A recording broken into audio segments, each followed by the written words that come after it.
Su conferencia se titula Exopolítica y la revolución de la solución energética. Recibámoslo con un aplauso.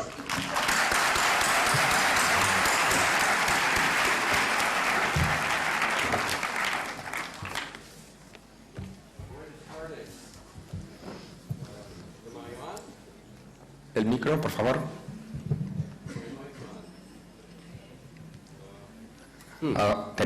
Try again. Try again. No. Testing, testing. Okay. Houston, we have a problem. Okay. Am I on? Can you hear me? All right, good. Buenas tardes. ¿Cómo está? Well, I just want to let you know that I'm very privileged to be here in Spain, speaking to you now in English. I wish it were Spanish. It will be, I promise, in a few years, because Meredith and I live in Ecuador, living on a beautiful retreat in the Andes where we're hosting conferences like this one. Maybe not as big as this, but nevertheless, we are doing that on subjects that are near and dear to all of us. And today, this trip for us is an extraordinary one. It's the 5th week of a tour of Canada and Europe, and we're returning back home afterwards. And it's because the subject that we've been asked to address is obviously the most important one in the history of our planet. And it involves not only disclosure of the UFO ET phenomenon, but it involves the use of the new technologies of so-called free energy or clean breakthrough energy, and of consciousness, our ability to create our own reality in the physical world. And so what's happening now, I see, is the unfoldment of a magnificent future if we can be responsible about it.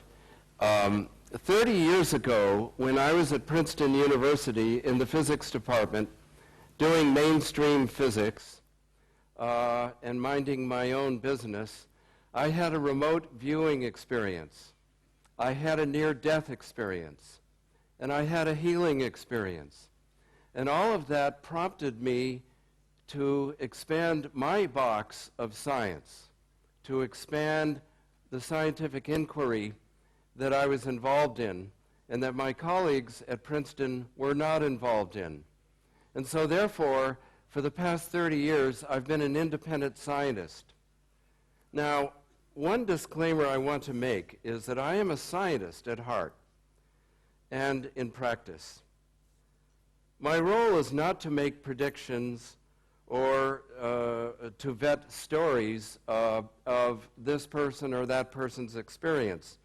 These could well be valid or not valid in my mind, but sometimes many of these predictions are very negative. And yet it seems to me that very few of the negative predictions come to pass. Now, this doesn't mean that there isn't a conspiracy. There definitely is. There is an international elite that's kind of in charge of the agenda. And what I'm going to be proposing to you today is that we can have another agenda, a much more positive agenda, and that we can open that up for public discussion. So my work is based mostly on hard scientific evidence and verifiable data, and on a consciousness that seeks to bring the best possible outcome of any potential scenario. And we're dealing with many scenarios. Many of us are already aware of the agenda that's in front of us now. It's a pretty dark agenda. We talk about eugenics, the possible elimination of parts of the population. We talk about bankers and the military-industrial complex amassing ever more power. And in the face of that, we have possibilities that are magnificent, that we can truly have a sustainable world in the future, if only we have the courage to look at what those possibilities are. Today, I'm going to be talking about one of them, and that is the potential for so-called free energy, or clean breakthrough energy. Now, many of you, in the context of looking at the UFO ET question, have talked about or studied back engineering, technology transfer, and so forth. And that certainly is an aspect of it. But meanwhile, out in the public domain, there are many hundreds of free energy inventors, Teslas, if you will, in their garages and laboratories, toiling away, unsung heroes, people that have been suppressed and taken out of the mainstream of our culture. And today we'll be talking about some of them. And we'll also be talking a little bit about some books that I've published recently, one of them having to do with solutions to the most heartfelt problems we have on the planet. It's called Re-Inheriting the Earth. It's also out in Spanish. And then another book is The Energy Solution Revolution, where I actually talk about the political, social implications of a new energy economy. Now, here's a little word for those of you that might still be in the audience who are still working for the secret government. We are at a point in human history where we need to make a decision about which way to go collectively.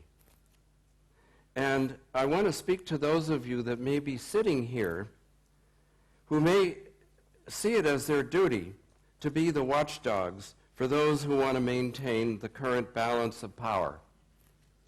I want to ask you if you have ever asked yourself what you want your role to be at this point in history. What do you want your legacy to be? At this time, where the number of whistleblowers who are deciding to come out is on the increase, I want to ask you which side you want to be on.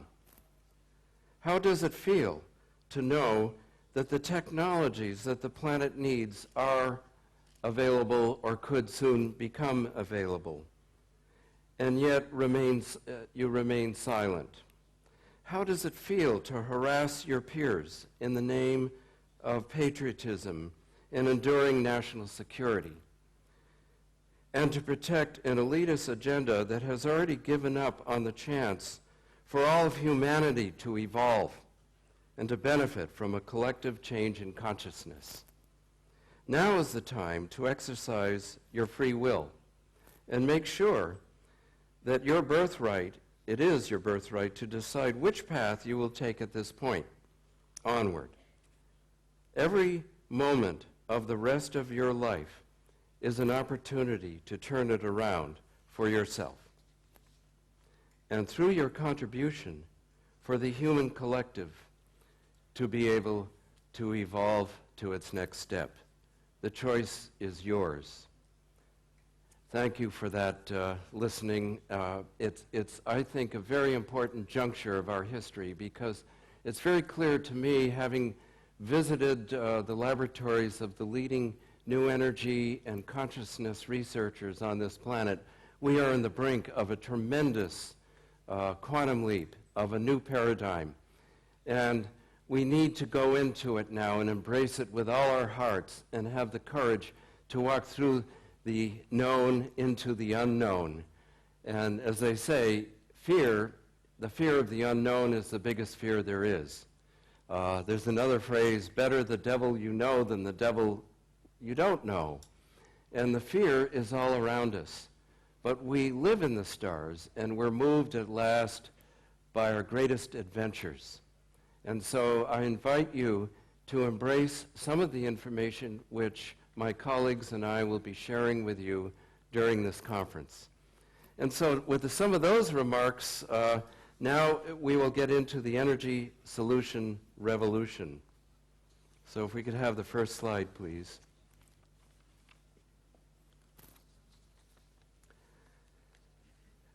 And this book was 6 years in the making, and I decided to no longer spend my time going to people's laboratories or trying to vet this or that new energy concept. Suffice it to say, there are hundreds of people in their laboratories that are working on proofs of concept of so-called free energy. And so what I'd like to do talk about today is more the socio-political aspects of free and clean energy, its promise, its suppression, and its absolute necessity for our future. Next slide, please. George Orwell said, "In a time of universal deceit, telling the truth becomes a universal act," or a revolutionary act, excuse me. And of course, that's what's happening now. But I also say, I had this bumper sticker that says, "The truth will set us free, but first it will piss us off."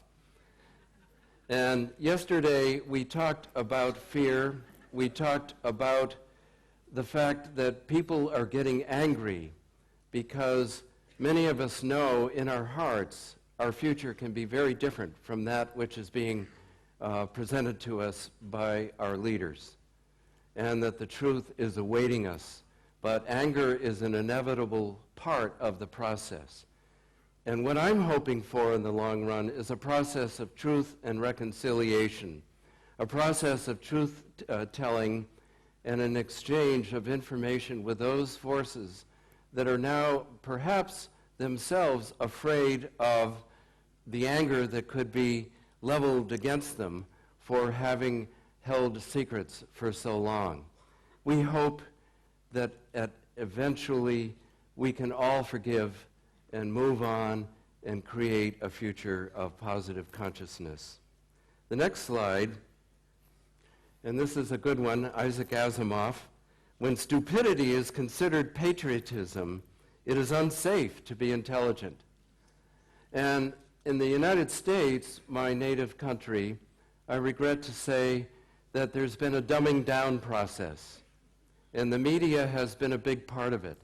I'm very gratified to see the media here in Spain is a little bit ahead of the media in the U.S., and that there is such coverage of this conference. The next slide. Well, Meredith and I live in Ecuador. We live in the Andes of Ecuador. In this slide, I don't know whether I have a laser pointer here, but I'm looking. If there isn't, I can just kind of point it out. Ecuador is a small country in the upper left of this map. This map shows the western Amazon region. And to give you an idea of the extreme problems that we're facing in our energy crisis worldwide, all of those blocks, those yellow areas and crosshatch areas in the western Amazon that include vast regions of Peru, Ecuador, Brazil, Colombia, and Bolivia, are now being leased for oil and natural gas drilling. The areas you see comprise at least half of the vast western Amazon rainforest, the one intact rainforest left on Earth. And it's about to be decimated. It's about to be deforested. The voluntarily isolated indigenous peoples are about to be moved off of their land. This has already happened in some areas in Ecuador and other countries. And the indigenous people are fighting back, but with their spears. A group of indigenous people occupied a bridge in nonviolent protest of oil drilling in their region. And about a month ago, the government of Peru came in with helicopters and machine guns and killed about 150 of them. These are the kinds of things that are still going on right now as the energy crisis erupts and we're dealing with non-solutions to the energy problem, just cosmetic solutions, ones that won't really last. And to my way of thinking, and after having analyzed this for several years, there seemed to be no alternative to embracing the breakthrough new energy economies. The next slide. This is a writer for the San Francisco Chronicle, Mark Morford, and he said, "Much as I love the green movement, and that includes the green parties, in the face of countless billions to be made by raping the planet for oil, they're merely the equivalent of trying to water the rainforest with an eyedropper. We need radical solutions, folks. We need to be able to embrace new technologies. We need to go into the 21st century here and not look backwards. The next slide. This is the president of Ecuador, Rafael Correa, who has done many things to help the country come into the 21st century. He has, for example, supported the passage of a new constitution, which the people of Ecuador enthusiastically endorsed. The Constitution, for the first time ever in the history of the world, provides for the rights of nature. And this is an extraordinary provision. And to that end, the next slide, well, I'll discuss this in a moment. To that end, Correa has invited the world community to match funds with Ecuador in terms of potential lost revenues to keep the oil in the ground in one of the most biodiverse indigenous rainforests on the earth, Yasuni National Park. And these are the kinds of activist issues that need to engage more and more of us as we go further into this century, as we begin to realize that the atmospheric pollution, climate change, and and deforestation, all of these things collectively are creating an incredibly... Did this shut off? It's on again. Great. This technology. You know, there's a theme that Mary and I have discovered. I'm off again. I'm on again. There's and that is the machines. Machines seem to be very prevalent in Europe, and they're very complicated. I'm mostly a creature of the 20th century, and I remember giving talks 50 years ago, 40 years ago, just walking around and projecting my voice, and no machines. Anyway, the point here is that solutions to the energy crisis do exist, but are suppressed by governments and industry through the profit motive, self-interest, and incrementalism. Incrementalism meaning little here, little bit there, maybe this will make the people less activist if we do carbon cap and trading or something like that, some ridiculous solution that really has nothing to do with reality. This is not enough to avert disaster. The humans are terribly messing up this planet. And I believe that the present population of the Earth can be supported through the use of new energy technologies and a sensible set of leadership options. We need new human systems which are earth-oriented and visionary. The New World Order or Illuminati agenda is not the way we want to go. The next slide.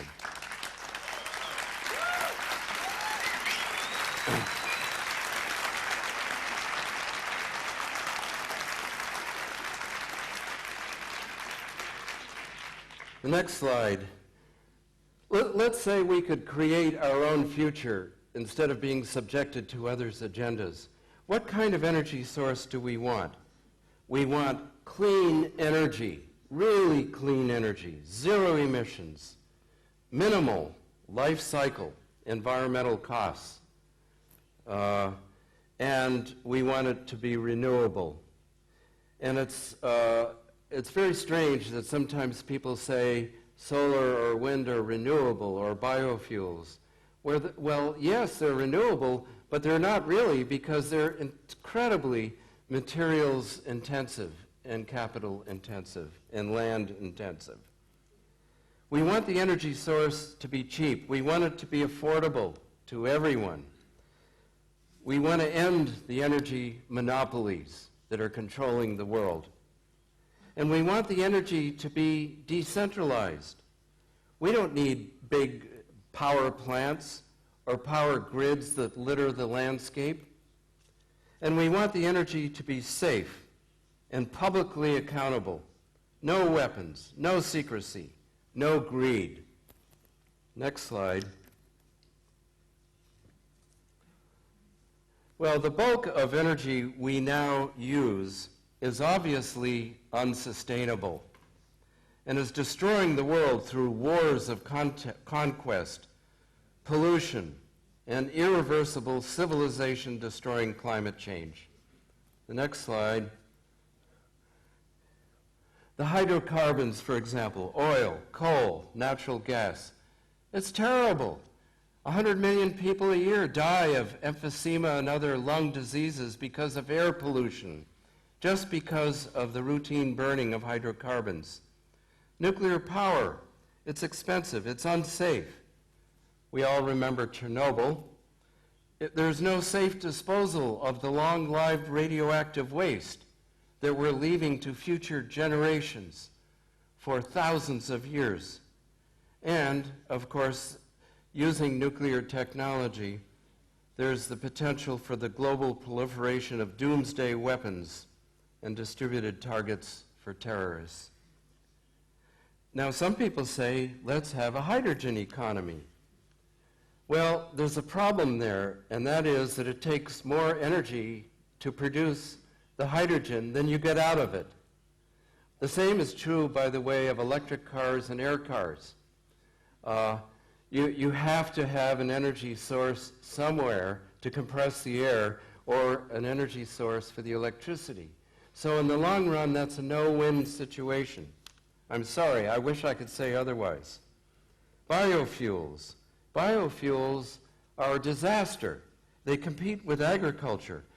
One SUV tank full of a biofuel, SUV, sports utility vehicle, great big monstrous cars, one SUV tank full of biofuel, of corn, ethanol from corn, could feed a hungry person for 1 year.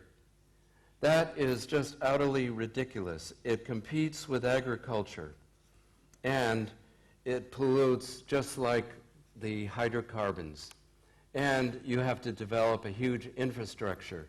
It doesn't work, although it can work with some substances on smaller scales. Solar and wind, they suffer from high cost and/or great materials and land use and are diffuse and intermittent. I calculated that it would cost somewhere between 20 and 40 trillion euros to develop a wind or solar energy economy to replace the current energy use on the planet. The next slide shows what we need to do. We need to go to the new energy technologies. Next slide, please. And that includes the vacuum energy, the zero-point energy. I'm going to be showing a few slides of people who are developing these kinds of energy sources. They can be magnets on a wheel. The wheel spins up, approaches a certain number of revolutions per minute. You unplug it, and it's a free-running generator if it's cleverly designed. Or there can be solid-state devices. There are many, many technologies out there. The problem is that they haven't been developed yet. As soon as they begin to reach the marketplace, they become suppressed through threats, assassinations, and or just told not to work on it anymore. There are many, many such case studies. We also have cold fusion, which is low-temperature, non-radioactive nuclear reactions. This is a concept that's been around for 20 years. There are many competent scientists all over the world that are developing these technologies which produce huge amounts of thermal energy which can be used to run cars or power electrical devices. We have advanced hydrogen and water technologies. Many of you have heard of water cars various forms of the water molecule, HHO, for example, Brown's gas. These are all concepts that are waiting for their opportunity to enter the cultural domain. Next slide. Well, for over 100 years, since the time of Nikola Tesla, hundreds of new energy researchers have been suppressed by powerful vested interests in government, industry, science, and media.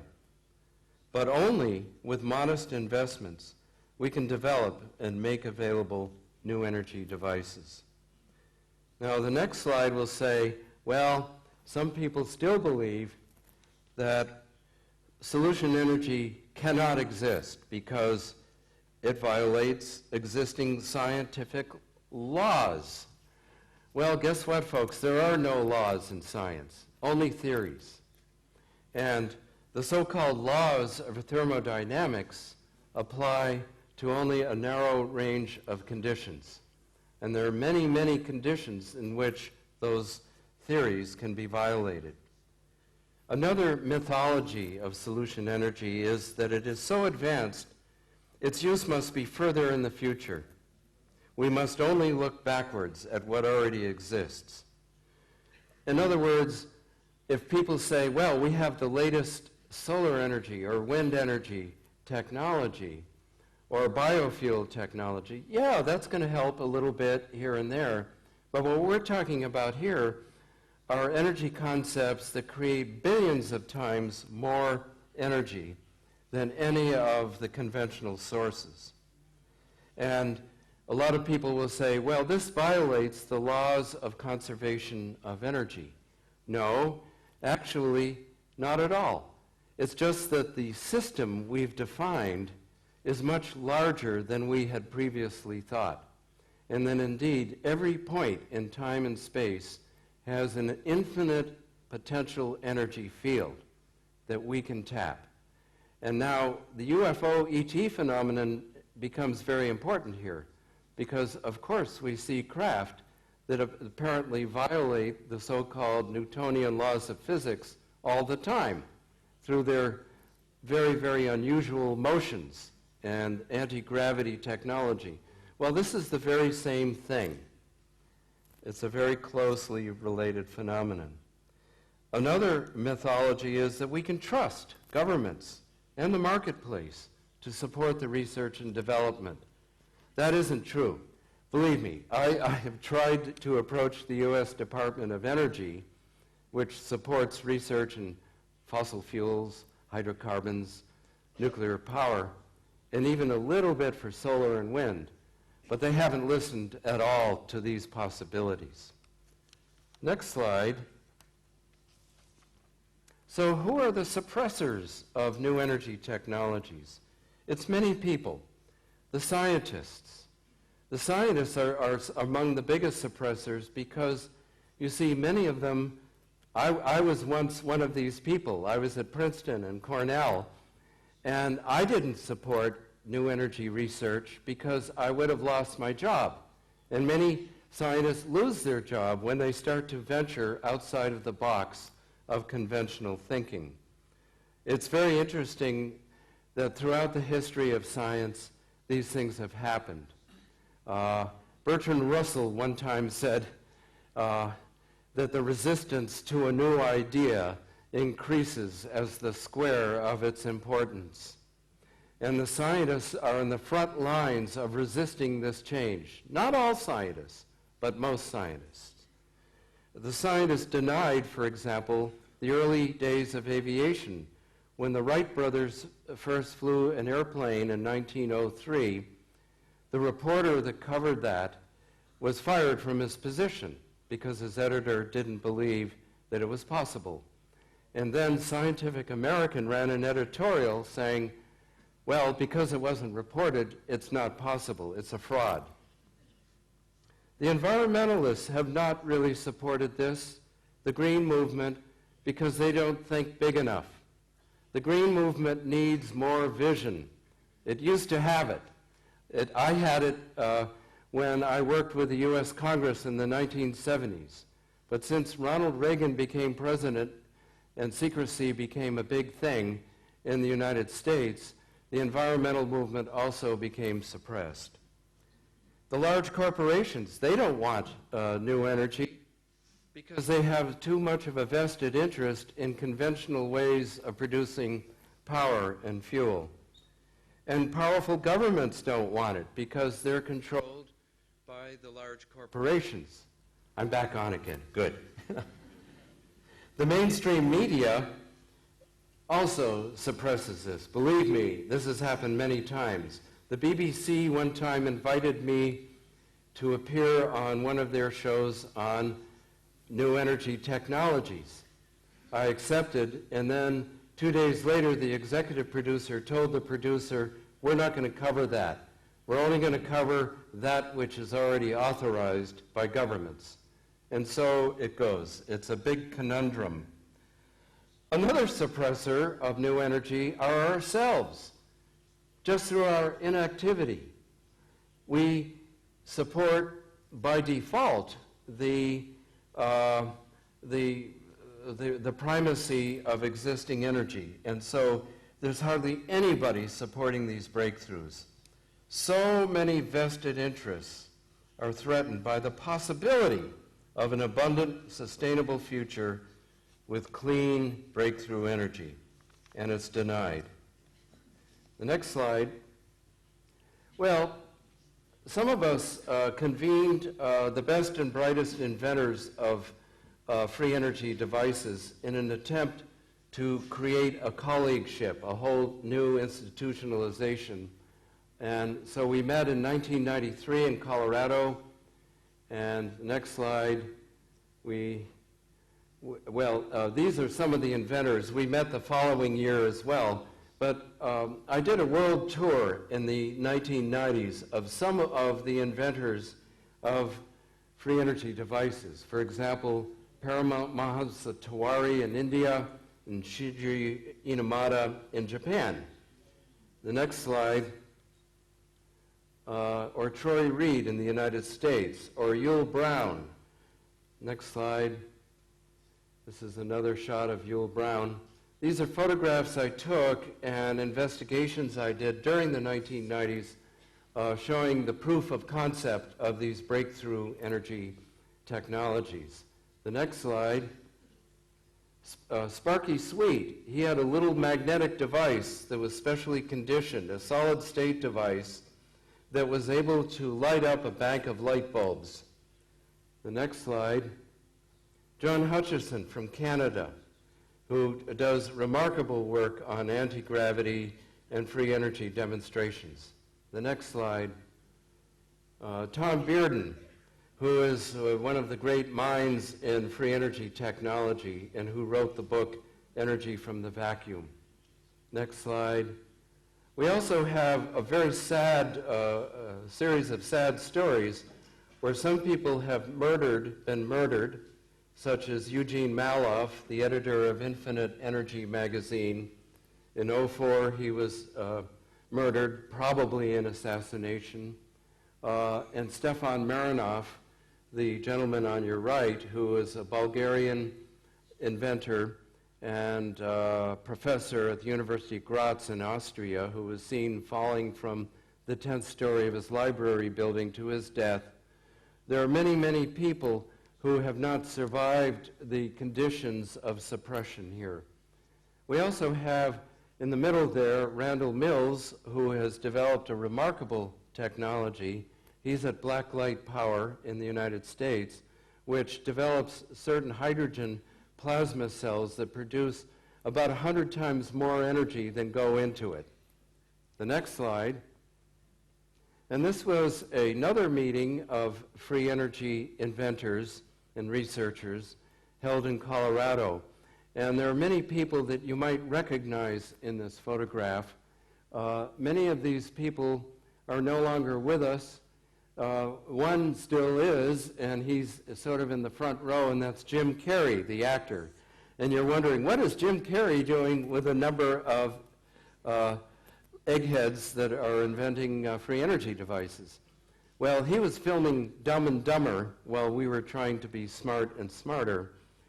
Now, the sad story here was that a software billionaire worth billions of dollars who was going to fund these overall efforts decided not to, either because somebody told him not to or because he developed the perception that there was no profit in it yet until you ascend the steep profit curve.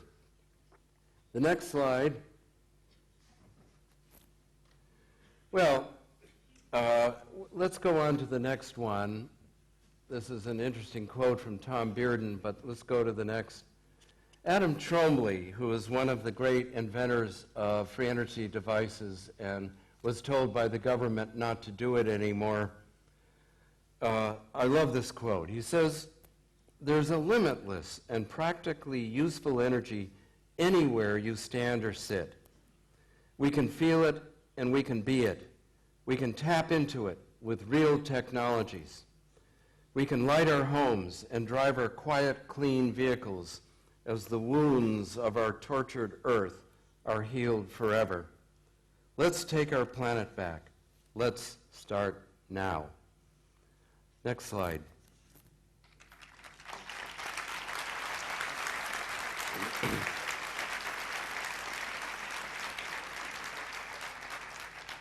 The late visionary Buckminster Fuller in the U.S., when he came in contact with the reality of free energy technologies, he said, "I am glad I've lived long enough to see this.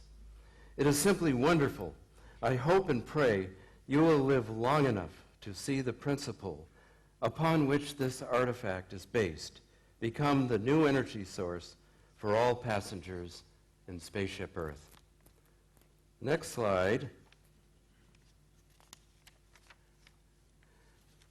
Some of us at Montes Sueños in Ecuador have gathered people to try to discuss how can we create a sustainable future for humankind.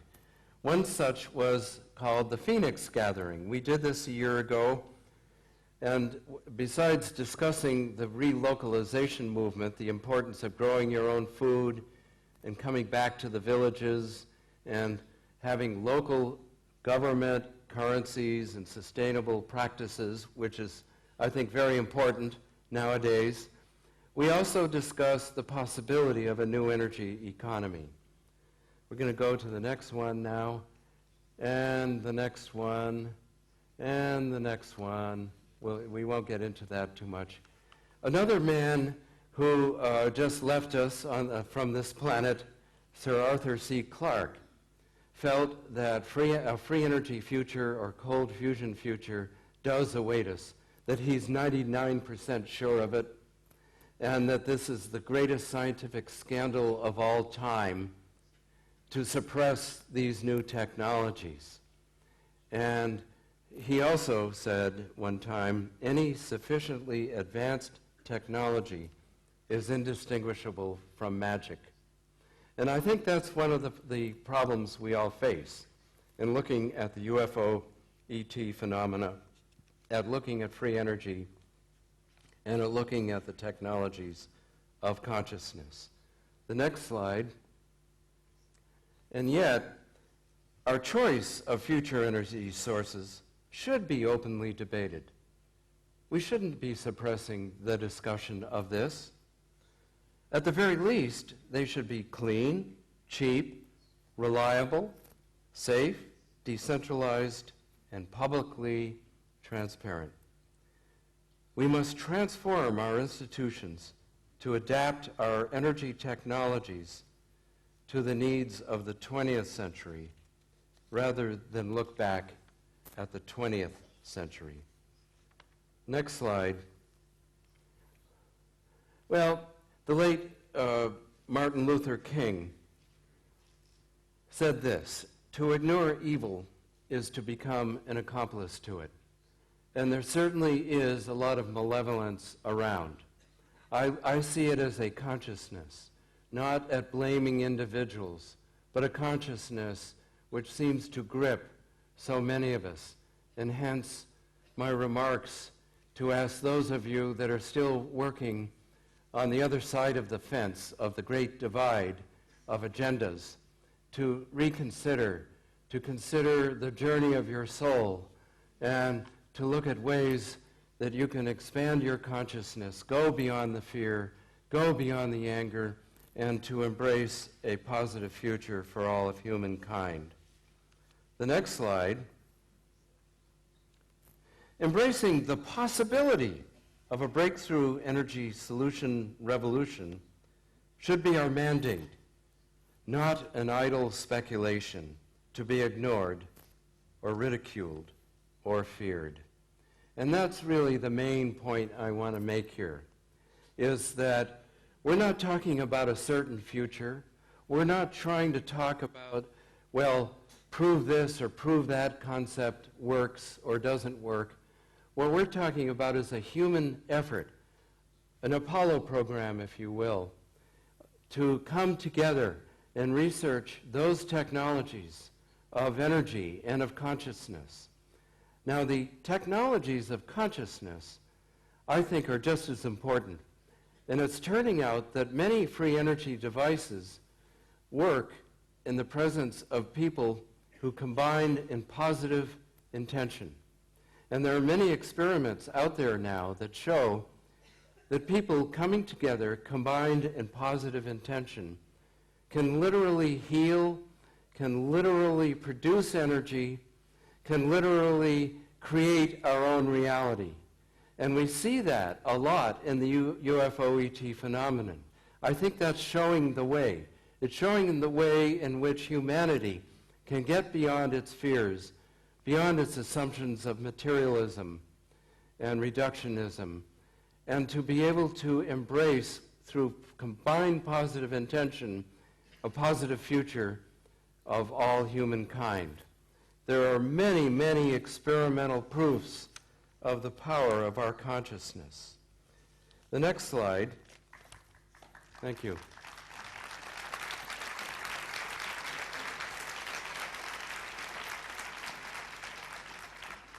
And so the technologies of consciousness, the technology of free energy, the technologies of combined positive human intention need to be taken much more seriously. And we, and by we, I mean those of you in the audience and myself, and those of us that are beginning to catch on. I'm back on again. Good. Those of you that are beginning to catch on to these things, I implore you to explore these ideas, to read the books that describe them, and to join the team that will create a sustainable future for all of humankind. Now, to that end, Meredith and I have created Montes Sueños, Spanish for mountain dreams, which is a retreat center, a conference center that we created in Ecuador. We invite you to come to visit us, either at our bed and breakfast service or to our coming conferences. We're doing many visionary conferences on free energy, on new science, in the arts, and yoga, and many other activities that are truly relaxing. This is one of our buildings. We're very blessed to be in an ideal environment, nestled in a tropical garden on a mountainside in the Andes of Ecuador, not far from the Amazon, just on the other side of the ridge of the Andes. The next slide shows our waterfall. The next slide, our main house. Next slide, main house. Next slide. And this is the book that I've recently written, which I'll be glad to sign copies of afterwards. Next slide. And this is a view from Montes Sueños. It gives you an idea of the incredible beauty of where we live and how relaxing it is, and how it's a great place to create new ideas for humankind. Next slide. This requires an explanation, which I don't have time to describe, except that That's a Photoshop special of my alter ego, the Lapis Pig. You can check it out on the website, next slide, last slide, which gives you the information. We hope to hear from you. We invite you to look at more of the kind of information I just shared. And I'd like to just conclude by saying that we are in an extraordinary time. And it's not only about the UFO ET phenomenon and disclosure. The exopolitical future that I see for us involves a wide range of activities that would include humanity once again taking charge of our planet in a way that's benign, in a way that supports nature, in a way that we can all enjoy together. Thank you.